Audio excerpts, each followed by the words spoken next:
Manager വന്നിട്ടുണ്ട്. ഞാൻ ചോദിച്ചു, ഇനി പറഞ്ഞ പോലെ ഒന്നല്ല, ആള് ഭയങ്കര ചൂടന, എല്ലാരും ഇട്ട് ചാടിക്കുന്ന കണ്ടു. എടാ അതൊക്കെ ബാങ്കിലെ എന്നോട് വലിയ കാര്യമാണ്. നീ വാ, ഞാൻ കാണിച്ചു തരാം.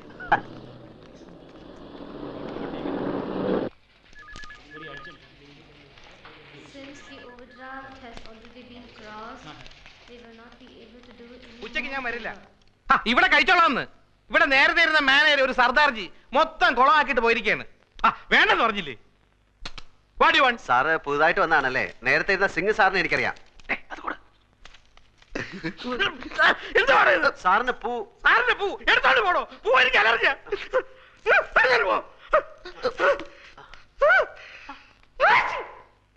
സർ, ഞാനൊരു ലോണിന് അപ്ലൈ ചെയ്തിരുന്നു 2 വർഷത്തേക്ക്. ഒരു കട എടുത്തിട്ട് വരാമെങ്കിൽ ഉടനെ ലോൺ തരാന്ന് പറഞ്ഞു.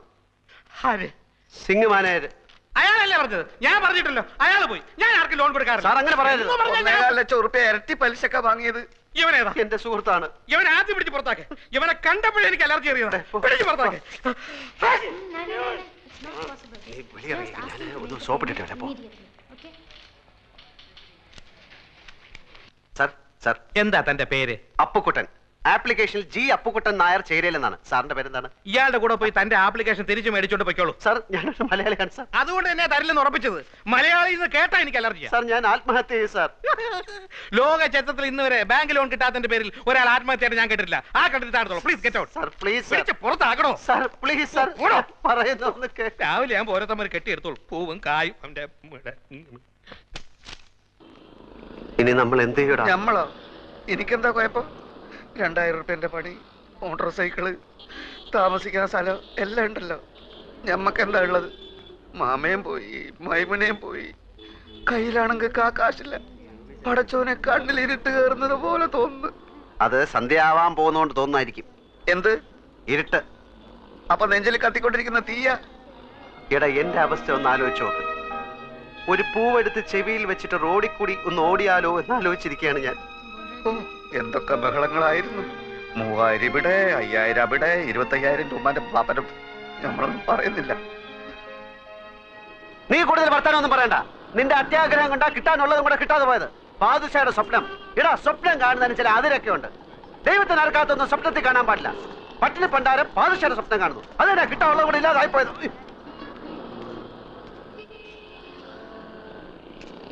എടോ, എന്റെ വണ്ടി നമ്പർ ട്രാഫിക്കാരൻ കുറിച്ചെടുത്തോണ്ട് പോകുന്നു. ഇതിന്റെ കുറ്റി പറയല്ല. അവിടെ ഇവിടെ വണ്ടി വെച്ച് കഴിഞ്ഞാല് ട്രെയിൻ വന്ന് എടുത്തോണ്ട് പോകും.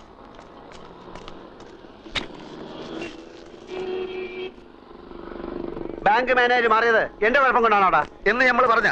പിന്നെ നീ എന്റെ ഉമ്മയ്ക്കും ബാപ്പയ്ക്കൊക്കെ പറഞ്ഞത് ഏത് കെയറോഫില്? ഇന്നെ സഹായിക്കാൻ വന്നിട്ടില്ലേ നമ്മൾ ഈ ഗതിയിലായത്? നിനക്ക് ജ്യൂസ് കട തുടങ്ങാനുള്ള അതിമോഹം കൊണ്ടല്ലടാ നീ എന്നെ സഹായിക്കാൻ വന്നത്. നേരപ്പേ ഏതായാലും ഇങ്ങനെയൊക്കെ ആയി. നമ്മൾ തമ്മിൽ വർത്താനം പറഞ്ഞ് അങ്ങോട്ടും ഇങ്ങോട്ടും തെറ്റിയിട്ട് കാര്യമൊന്നുമില്ല. ഞാൻ ചിലതൊക്കെ തീരുമാനിച്ചിട്ടുണ്ട്. എന്ത്? വേറെ വഴിയൊന്നും കണ്ടില്ലെങ്കിൽ ഞാൻ മോഷണം തുടങ്ങും. മോഷണോ എന്ന് വെച്ചാല്? നീ ആ വാക്ക് കേട്ടിട്ടില്ലല്ലോ. ഹൈമവതിയുടെ ചോറ് കട്ട് തിന്ന ആ പ്രവർത്തിക്ക് ഇപ്പോഴും മോഷണം എന്ന് തന്നെ പറയുന്നത്. മനസ്സിലായോ? നീ പാര ചോറ കട്ടുന്ന? ചോറല്ല, കാശുള്ളവന്റെ വീട്ടിൽ കയറി ഞാൻ മോട്ടിക്കും. പിടിച്ചാൽ പിടിക്കുന്നവനെ കൊല്ലും. അപ്പം ജയിലിൽ പിടിച്ചിടും, എന്നിട്ട് തൂക്കി കൊല്ലും. അപ്പൊ പിന്നെ ഒന്നും അറിയട്ടല്ലോ. അപ്പൊ കൂട്ടാ, നിനക്ക് ചെവിയിൽ പൂവും വെച്ച് റോട്ടിൽ കൂടെ ഓടാൻ നേരായി.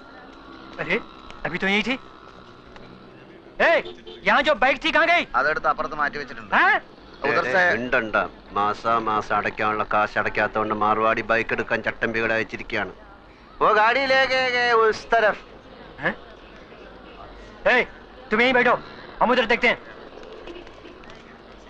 അവന്മാർക്ക് നിന്നെ കണ്ടിട്ട് മനസ്സിലായില്ല. മാർവാടിയല്ലേ എന്നെ കണ്ടിട്ടുള്ളൂ, ചട്ടമ്പികൾ എന്നെ കണ്ടിട്ടില്ലല്ലോ. തൽക്കാലം ബൈക്ക് വിട്ടിരിക്കട്ടെ, നോക്ക് പിന്നെ എടുക്കാൻ.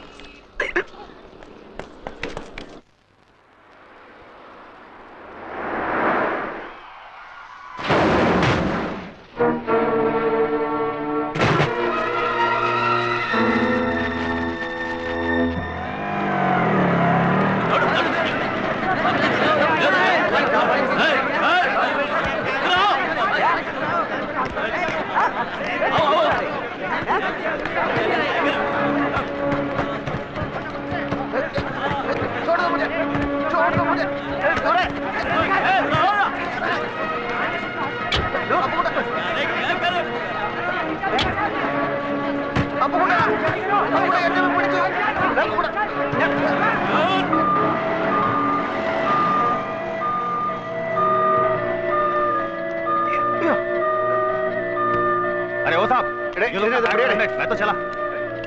कर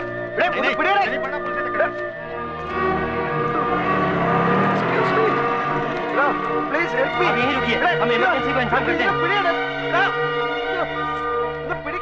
हेलो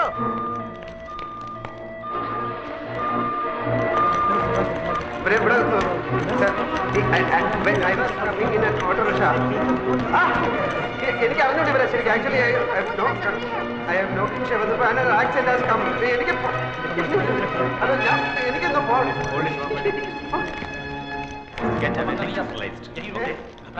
सब ठीक हो जाएगा। आप उनके पति है ना? यहाँ पे साइन कीजिए। यहाँ भी। Fine fine should not worry. आप वेट कीजिए। आप लिसन कोई सवाल करे कि उनका ब्लड ग्रुप क्या है? Relax relax don't worry will take care of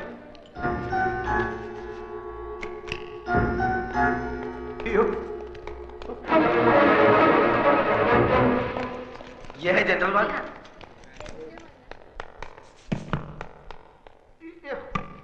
अरे आप अंदर नहीं जा सकते भाई साहब, ये ऑपरेशन थिएटर है। अरे मैं आपकी तकलीफ अच्छी तरह समझता हूँ, सर्जन अभी आते ही होंगे, उनका मेजर ऑपरेशन करना पड़ेगा, उसके लिए 2-3 घंटे लगेंगे। आप बैठिए। He is very upset. Don't allow him to go out, okay? Yes, doctor. Actually, myself Yes, and my I friend understand. coming You just- auto rickshaw. ये आपका बैग है ना? No. इसे अपने पास ही रखिए। No. എമർജൻസി സർജറി എന്ന് പറഞ്ഞ് ഹോസ്പിറ്റലിൽ വന്നപ്പോഴാണ് എനിക്ക് ആളെ മനസ്സിലായത്. ആ അല്പം സീരിയസാ. വേണ്ട വേണ്ട, വർമ്മ സാറിനോട് ഇപ്പൊ പറയണ്ട, ഇവിടെ വരട്ടെ എന്നിട്ടാവാം. ഹസ്ബൻഡ് ഇവിടെ ഉണ്ട്, ഞാൻ കണ്ടില്ല. ആ വെളുപ്പിനുള്ള ഫ്ലൈറ്റിനല്ലേ എല്ലാവരും വരില്ലേ? അതാ നല്ലത്. ആ ഓക്കെ.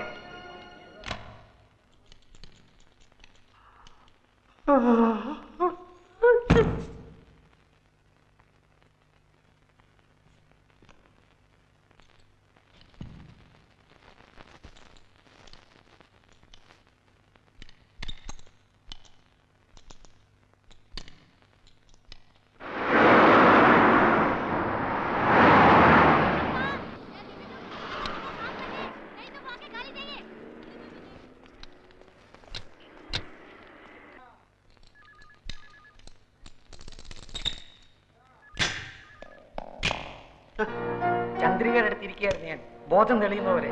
ആ Sir, ആക്ച്വലി സർ ഞാൻ ചന്ദ്രികയുടെ വീട്ടിൽ നിന്ന് എല്ലാവരും വന്നിട്ടുണ്ട്. സർ ഞാൻ എല്ലാം തുറന്ന് പറയുന്നു. ഒന്നും പറയണ്ട, കഴിഞ്ഞു, ഒക്കെ കഴിഞ്ഞു. വർമ്മ സാർ ആകെ തകർന്നിരിക്കുക, ഒന്നും പറഞ്ഞവരെ ഞാൻ അവരുടെ അടുത്ത് എന്ത് ചെയ്തു? ഞാൻ പറയുന്നൊന്ന് കേൾക്കണം സാർ. കുഴപ്പമില്ല, എല്ലാം ഞാൻ അവരോട് പറഞ്ഞു കഴിഞ്ഞു. ആൽഫി ഒന്ന് കാണണമെന്ന് പറഞ്ഞിരിക്കുക.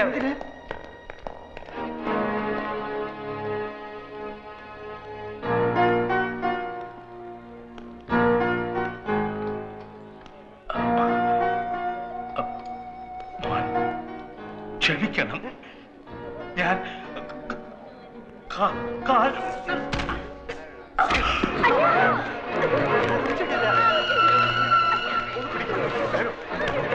आईसीयू में लेके चलो, ऑक्सीजन देना है।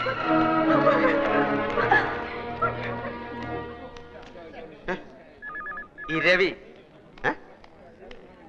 രവി കുട്ടിപ്പിള്ള ഡ്രൈവറാ? ഞാൻ അവരുടെ ഡ്രൈവറാ. ഞാൻ അക്കൗണ്ടന്റാ, ശങ്കരക്കുറുപ്പ്. എനിക്ക് കാര്യം പറയാനോ. ഹെൽമെറ്റ്. Thank you. ആൽഫി വിളിക്കണു. ആൽഫിക്ക് ചന്ദ്രിയെ കാണാം, ഇപ്പൊ കാണാം. എനിക്ക് Sir, this wait a file. Minute. ഇവരുടെ കല്യാണം കഴിഞ്ഞാണോ? കല്യാണം 14-ാം തീയതി പറഞ്ഞേ. ആ. ഇന്ന് തീയതി 18 ആയില്ലേ, അപ്പൊ കഴിഞ്ഞു കാണും. എന്നാ കഴിഞ്ഞു. ഹസ്ബൻഡ് എന്നുള്ള കോളത്തിൽ ആ ഓപ്പറേഷൻ തിയേറ്ററിൽ ഒപ്പിട്ടിരിക്കുന്നത്. ആ ഇനിയിപ്പോ ഒന്നും ചിന്തിക്കാനില്ല, എല്ലാം കഴിഞ്ഞു. ചന്ദ്രകുഞ്ഞിന്റെ കാര്യം അല്ല ചേട്ടാ, ഒന്നും ചന്ദ്രകുഞ്ഞ് പറയാറായിട്ടില്ല, കൈയും കാലും ഒക്കെ തളർന്നിരിക്കുക. എന്റെ ഭഗവതി, കോടിക്കണക്കിന് സ്വത്തിന്റെ ഒരേ ഒരു അവകാശിയാ. അത് നേരത്തെ ആലോചിക്കണമായിരുന്നു. കോട്ടപ്പുറത്ത് കോവിലകത്ത് സുഖമായിട്ട് കഴിഞ്ഞ ആ കുടുംബത്തിലെ ഒരേ ഒരു അവകാശി, അതിനെ എന്തിനാ ഇപ്പൊ ഇങ്ങോട്ട് പറഞ്ഞേച്ചത്? സാറേ, വർമ്മ സാറിന് ബിസിനസ് മുഴുവനും മോളെ ഏൽപ്പിക്കണം എന്നായിരുന്നു. ഇവിടെയല്ലേ എൻ്റെ ഓഫീസ്. ഇവിടെയാണെങ്കിൽ വലിയൊരു ഗസ്റ്റ് ഹൗസ് ഒഴിഞ്ഞെടുക്കാൻ, അവിടെ താമസിച്ചുകൊണ്ട് ബിസിനസ് പഠിക്കട്ടെ എന്ന് അവർ തീരുമാനിച്ചു. മാനേജിംഗ് ഡയറക്ടറായിട്ട് ഇങ്ങോട്ട് അയച്ചു. ഇവിടെ വന്ന് ഈ നസ്രാണി ചെക്കനെ അങ്ങ് പ്രേമിച്ചു. കല്യാണം കഴിക്കണമെന്ന് നിർബന്ധം പിടിച്ചപ്പോൾ വർമ്മ സാറും കുടുംബവും നാക്കശികാന്ത് എതിർത്തു.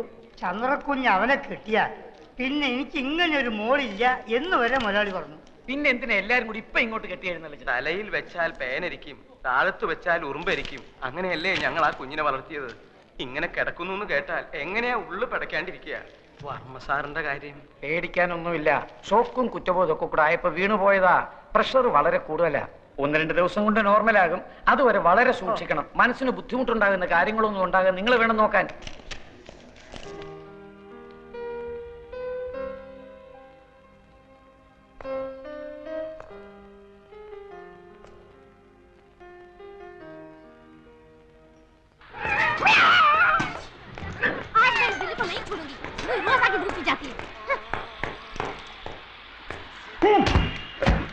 എവിടെയായിരുന്നു ഇന്നലെ രാത്രി മുഴുവൻ? ഇന്നലെ രാത്രി പാതി ചത്തൊരു ശവത്തിനെ നാട്ടുകാരെല്ലാം കൂടെ എന്നെ മടിയോട്ട് വെച്ച് തന്നില്ലേ? അവളെ താങ്ങി പിടിച്ചോണ്ട് ഞാൻ ആശുപത്രിയിലോട്ട് ചെന്നു. അവിടെ കുറെ പണ്ടാരങ്ങൾ എന്നെ പിടിച്ച് വലിച്ച് ആശുപത്രിയിലോട്ട് കയറ്റി. എന്നിട്ട് ഏതാണ്ട് ചവറ് പേപ്പറിലൊക്കെ ഒപ്പിടാൻ പറഞ്ഞു. ആ വെപ്രാളത്തിന് ഞാൻ അവർ പറയുന്നിടത്തൊക്കെ ഒപ്പിട്ടു. അതോടെ ഞാൻ അവളുടെ നായരുമായി. എന്നിട്ട് ഈ പെട്ടി എന്റെ തലയിലോട്ട് വെച്ച് എന്നിട്ട് അവിടെ കുത്തിരിക്കാൻ പറഞ്ഞു. എങ്ങനെയെങ്കിലും ഇതും കൊണ്ട് രക്ഷപ്പെടാന്ന് വിചാരിച്ചപ്പോൾ നിന്റെ മുടിഞ്ഞ മാമ ഒലക്കയുടെ മൂടും അന്വേഷിച്ചോണ്ട് കുറെ പോലീസുകാരായിട്ട് അവിടെ കളഞ്ഞു നടക്കുന്നു. ഇനി അയാളുടെ കണ്ണി പെട്ടിട്ട് പുലിവാലാക്കണ്ടെന്ന് കരുതി നിധി കാക്കുന്ന ഭൂതത്തെ പോലെ ഈ പെട്ടിയും കെട്ടിപ്പിടിച്ചോണ്ട് ഞാൻ അവിടെ ഇരിക്കുക. നേരം വെളുത്തപ്പോ അവളുടെ തന്തയും കുറെ ആൾക്കാർ ഒരു പട പോലെ അലറി വിളിച്ചോണ്ട് ആശുപത്രിയിലോട്ട് വന്നു. ആ തന്ത എന്നെ കണ്ടത് അലച്ചു കയറി എന്റെ കാലിലോട്ടും പിന്നെ അവിടുത്തെ തലയും കുത്തി താഴോട്ടും. വെട്ടിയിട്ടവൾ ഒരു സൈഡിൽ പെണ്ണും അവസാനത്തെ വലിയ വലിച്ചോണ്ട് തന്ത അപ്പുറത്തും. ആ തക്കത്ത് ഞാൻ പെട്ടി എടുത്തോണ്ടെങ്കിൽ ചാടി. അവൾ ഏതാണ്ട് കോടീശ്വരന്റെ മകളാണെന്ന് പറഞ്ഞ അതിലുണ്ട് ഇരുത്തി. നീ ആ പെട്ടി നോക്കുക. അതിനകത്ത് എത്ര രൂപയുണ്ടെന്ന് എനിക്കറിഞ്ഞൂടാ.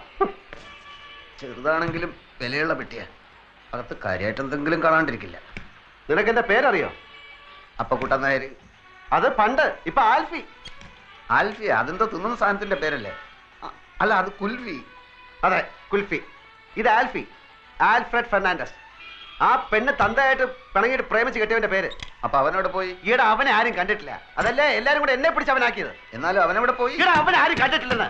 ഈ പെണ്ണ് മാത്രമേ കണ്ടിട്ടുള്ളൂ. അവള് കണ്ണും മൂക്കും തളർന്ന് നടക്കുന്നവര് വാ തുറന്നൊന്നും മിണ്ടാൻ കഴിയുന്നില്ല. എന്റെ ഗതികളല്ല എന്ന് പറയാൻ. എന്നാലും അവനവിടെ പോയി? അവനെ കണ്ടിട്ടില്ലെന്ന് പറഞ്ഞാ തുറന്നു. ഇതെന്താ വലിയ പെട്ടിക്കകത്തൊരു ചെറിയ പെട്ടി? വെട്ടിയല്ലടാ, കമ്പ്യൂട്ടർ.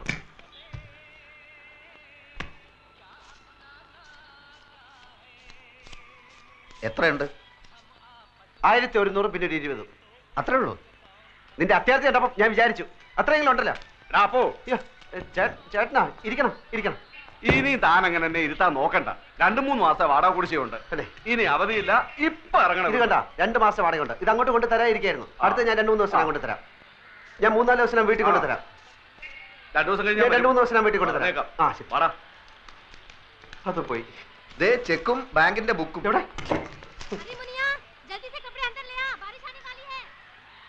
എന്റെ അമ്മോ, 23 ലക്ഷം അവളുടെ അക്കൗണ്ടിൽ ബാങ്കിലുണ്ട്. പടച്ചോനെ, 23 ലക്ഷം. ചെക്ക് ബുക്ക് ഉണ്ട്, നമുക്ക് എഴുതി എടുക്കാം. എഴുതി അങ്ങോട്ട് കൊടുത്ത ഉടനെ കാശ് എടുത്ത് തരാൻ നിന്റെ പാപ്പ അവിടെ മാനരാ? ഒരു വസ്തു അറിഞ്ഞൂടാ. ഇവിടെ അവള് ചെക്കിൽ ഒപ്പിടണം. മണ്ട മുത്തപ്പ. ഓളും ബാപ്പയും മയ്യത്താവുന്നല്ലേ ഇനി പറഞ്ഞത്?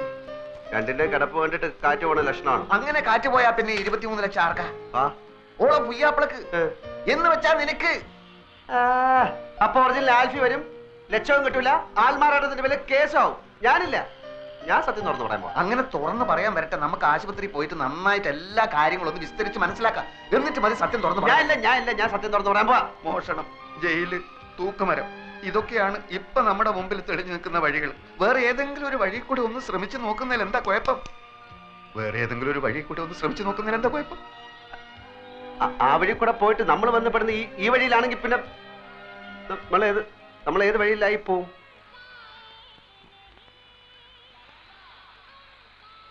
പോയി നോക്കണോ?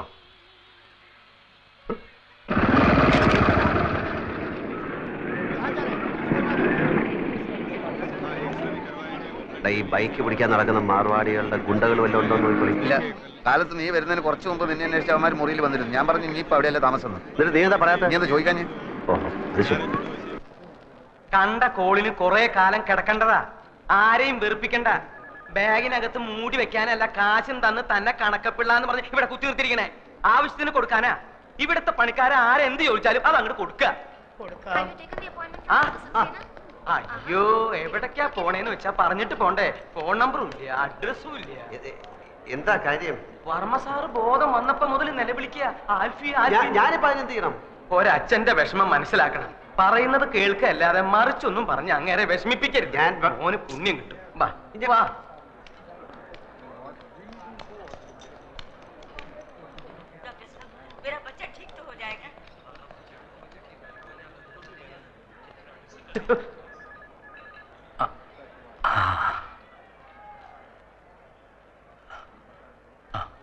അടുത്ത് വരൂ.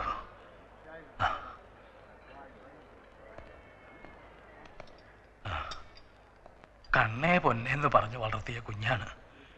ഇപ്പൊ കിടക്കണ കിടപ്പ് കണ്ടില്ലേ? ഡോക്ടർ പറഞ്ഞു നീ വേണം അവളെ രക്ഷിക്കാനെന്ന്. എന്റെ മോളെ കൈവിടരുത്.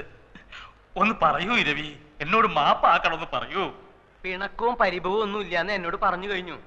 എല്ലാം ഞാൻ പറഞ്ഞു മനസ്സിലാക്കിച്ചോളാം. വർമ്മ സാറ് വെറുതെ വിഷമിച്ച് പ്രഷർ കൂട്ടണ്ട. ആ അത് കേട്ടാ മതി എനിക്ക്. 100. 100 എടോ ഇത് ആദ്യം പറഞ്ഞോളൂ. 200 100 100 100 100 200 300 എത്ര വേണമെങ്കിലും തരാം. പിന്നെ അവിടെ ചെന്ന് കിട്ടിയില്ല എന്ന് കംപ്ലൈന്റ് പറയും. നന്ദി വേണടാ, നന്ദി.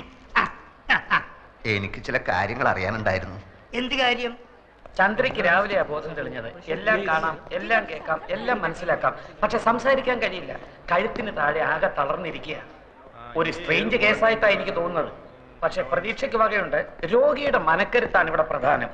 ഒരു മിറക്കിൾ സംഭവിച്ചാൽ നാളെ തന്നെ എഴുന്നേറ്റ് നടന്നു എന്ന് വരാം. ചിലപ്പോൾ 4 വർഷമായി എന്നും വരാം. എല്ലാം തന്റെ കയ്യിലാണ്.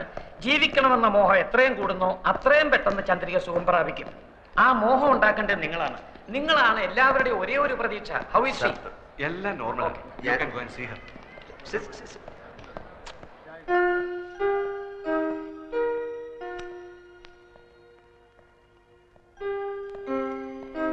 കൊച്ചെ, എനിക്കൊരു കാര്യം പറയാനുണ്ട്. എല്ലാരും കൂടെ എന്നെ തെറ്റി. അയ്യോ എന്റെ മോൾക്ക് എന്ത് പറ്റി? അയ്യോ എന്റെ മോളെ, അയ്യോ എന്റെ ഗുരുവായൂരപ്പ, എന്റെ മോളെ കിടക്കുന്നത് കണ്ടോ? അയ്യോ എന്റെ മോളെ, അയ്യോ. ഞാൻ DSP സത്യപാൽ, പുതിയോർമ്മന്റെ അമ്മാവനാണ്. ഇതെന്റെ പെങ്ങളുടെ ഭർത്താവ് അഡ്വക്കേറ്റ് വേണു. അല്ലല്ലോ, പാലക്കാട് ക്രിമിനൽ പ്രാക്ടീസാ. ഞങ്ങളിങ്ങനെ കേസിന്റെ കാര്യങ്ങളൊക്കെ പറഞ്ഞുകൊണ്ടിരിക്കുകയായിരുന്നു. അപ്പൊ ഇതുപോലൊരു കേസ് അല്ല, ഇതുപോലല്ല. ഈയിടെ രാജീവ് ഗാന്ധിയുടെ മകൾ പ്രിയങ്കയുടെ ഭർത്താവെന്ന് പറഞ്ഞുകൊണ്ട് ഒരുത്തൻ ഹൈദരാബാദിൽ നിന്ന് ചെന്നില്ലേ? കോടതിയിൽ വരാൻ പ്രിയങ്കയെ കല്യാണം കഴിച്ചു എന്ന് പറഞ്ഞില്ലേ? എന്നിട്ട് ഇപ്പൊ അവന്റെ ഗതി എന്തായി? 5 വർഷം തടവും 10,000 രൂപ പിഴയും. ഞാൻ പോട്ടെ, എനിക്ക് അല്പം പണിയുണ്ട്. എങ്ങോട്ടാ? ഓഫീസിലേക്ക്. അപ്പൊ ആൽഫ്രണ്ടിനെന്തോ സ്വന്തമായിട്ട് ബിസിനസ് ഉണ്ടെന്ന് കേട്ടു. സ്വന്തമായിട്ട് ഓഫീസുണ്ട്. താമസം ഓഫീസിൽ തന്നെ. ഞങ്ങളൊക്കെ ഗസ്റ്റ് ഹൗസിലാ. ആൽഫ്രണ്ടിന് വേണേ അങ്ങോട്ട് വരാം. വളരെ വലിയ വീട്. ബിസിനസിന്റെ ആവശ്യത്തിന് ആൾക്കാർ വന്നും പോയി കാണാനും കേൾക്കാനും ഒക്കെ അവിടെ സൗകര്യമുണ്ട്. ഞാൻ പോട്ടെ. ധൈര്യമായിട്ട് പോയിക്കോ. ചന്ദ്രയുടെ കാര്യത്തിൽ എന്തെങ്കിലും തീരുമാനം ഉണ്ടാകുന്നവരെ ഞങ്ങളിവിടെ തന്നെ ഉണ്ടാവും. അപ്പൊ കൂടെ നമ്മളെല്ലാം അന്വേഷിച്ച് തേയില കച്ചവടവും തുണി കച്ചവടവും മില്ലും ഫാക്ടറിയും ഒക്കെ ആയിട്ട് പണം ചാക്ക് കണക്കിന് കയ്യിൽ വെച്ചിരിക്കുന്ന ആൾക്കാരാ. ആ പെണ്ണിനെ പറ്റി കാര്യമായിട്ട് ആർക്കൊന്നും അറിഞ്ഞൂടാ. ആൽഫി എന്നുള്ളൊരു പേരല്ലാതെ അവന്റെ ഉമ്മയാര് ബാപ്പയാര് കറുപ്പോ വെളുപ്പോ വീടേത് കൂടേത് ഒന്നും ഒരുത്തനും അറിഞ്ഞൂടാ. 14-ാം തീയതി രജിസ്റ്റർ കച്ചേരിയിൽ ഓന് ഇവിടെ നിൽക്കാതെ വെച്ചിട്ടുണ്ട്. നമ്മൾ ഇവിടെ ചുറ്റിപ്പറ്റി നിന്നിട്ട് എങ്ങനെയെങ്കിലും ഓളെ ഒപ്പം എങ്ങനെയാന്ന് കണ്ടുപിടിച്ചാൽ മതി. 23 ലക്ഷം നമ്മളെ കീശ കിടക്കും മോനെ. ഓക്ക് വായി തുറക്കാൻ പറ്റാത്തിടത്തോളം കാലം ഒപ്പതല്ല നോക്ക് പറയാൻ പറ്റൂലല്ലോ. അതോടെ നമ്മളെല്ലാ കഷ്ടകാലവും തീരും മോനെ. പിന്നെ ആ കുള്ളം തടിയനില്ലേ, കഷണ്ടി ചെവി പൂടാ, അയാള് വെറും ഡ്രൈവർ അല്ല. വർമ്മ കഴിഞ്ഞാ പിന്നെ ആ വീട്ടിലെ ഏറ്റവും കൂടുതൽ മടുപ്പ് അയാൾക്കാ. അയാളെ കയ്യിലെടുത്ത ഓളെ ഒപ്പി നമുക്ക് കണ്ടുപിടിക്കാം.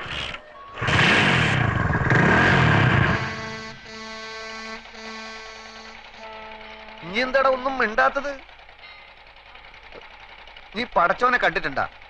ഇല്ല, കണ്ടിരുന്നെങ്കിൽ ഒന്ന് ചോദിക്കായിരുന്നു. എന്തിനാ ഇങ്ങനെ എന്നെ പടച്ചു വിട്ടതെന്ന്. എന്നാ പടച്ചോനെ നമ്മൾ കണ്ടിട്ടുണ്ട്. എവിടെ വെച്ച്? പലയിടത്തും വെച്ച്, പല രൂപത്തിൽ. ഒരിക്കല് ബസ്സിൽ ടിക്കറ്റ് എടുക്കാൻ 20 പൈസ കുറവായപ്പോ സ്കൂളിൽ പഠിപ്പിച്ച പണിക്കര മാഷ രൂപത്തിൽ വന്ന് 20 പൈസ തന്ന്. പിന്നൊരിക്കൽ എടപ്പള്ളി പെരുന്നാളിന് കാശില്ലാണ്ട് ബെശന്ന് വലഞ്ഞപ്പോ ഒരു ദുബായിക്കാരന്റെ രൂപത്തിൽ വന്ന് ബിരിയാണി വാങ്ങി തന്നു. അങ്ങനെ കഷ്ടപ്പെടുന്ന നമ്മളെ മുമ്പിൽ പല രൂപത്തിലാണ് പടച്ചോൻ വരിക. ഇപ്പൊ ഈ ചന്ദ്ര എന്ന് പറയുന്ന പെണ്ണിന്റെ രൂപത്തിലാണ് വന്നിരിക്കുന്നത് എന്ന് വെച്ചോളി. ഞമ്മള് പാതി പടച്ചോൻ പാതി എന്നാ. പടച്ചോന്റെ പാതി പടച്ചോൻ ചെയ്തു, ഞമ്മളെ പാതി ഞമ്മള് ചെയ്യണം. നീ ചെകുത്താനെ കണ്ടിട്ടുണ്ടാ? ഉണ്ടല്ലോ ഞമ്മളെ മാമ. അതൊക്കെ കുഞ്ഞ് ചെകുത്താൻ. വലിയ മലയിടത്തില ഉള്ളതുണ്ട്. അതായിട്ടായിരിക്കും ചിലപ്പോ ഒറിജിനൽ ആൽഫി വരുന്നത്. അപ്പൊ പടച്ചോനും കാണൂല, ആരും കാണൂല. ഞാൻ ഒറ്റയ്ക്ക് കൈയും കാലും ഇട്ട് അടിക്കേണ്ടി വരും. ഓരോ പുലിവാലും കൊണ്ടുവന്നിരിക്കുന്നു. ഒരു കാര്യം ഇനി മറക്കല്ലേ, ആകെ മുങ്ങി നിൽക്കുക നമ്മള്. നൂറെ, എനിക്ക് ആ പെങ്കൊച്ചിന്റെ കിടപ്പ് കണ്ടിട്ട് തട്ടിപ്പ് കാണിക്കാൻ തോന്നുന്നില്ല. ഓ, അതാണ് നിനക്ക് വിഷമം. നാട്ടിൽ കിടന്ന് കഷ്ടപ്പെടുന്ന നിന്റെ അച്ഛനെയും പെങ്ങളെ ആലോചിച്ചിട്ട് എനിക്ക് വിഷമമില്ല. എപ്പോഴോ കുറെ ഐസ് മുട്ടായി വാങ്ങിച്ചു തന്നു പറഞ്ഞിട്ട് അതിന്റെ നന്ദി കാണിക്കാൻ വേണ്ടി നിന്റെ പിന്നാലെ ഇറങ്ങി തിരിച്ച എന്റെ ഇപ്പോഴത്തെ സ്ഥിതി ആലോചിച്ചിട്ട് എനിക്ക് വിഷമമില്ല. എങ്ങാണ്ടെന്നോ വന്ന ഒരു പൂത്ത കാശുകാരി പെണ്ണിന്റെ കിടപ്പ് കണ്ടപ്പോ നിന്റെ ചങ്ക് നൊന്തുവല്ലേ?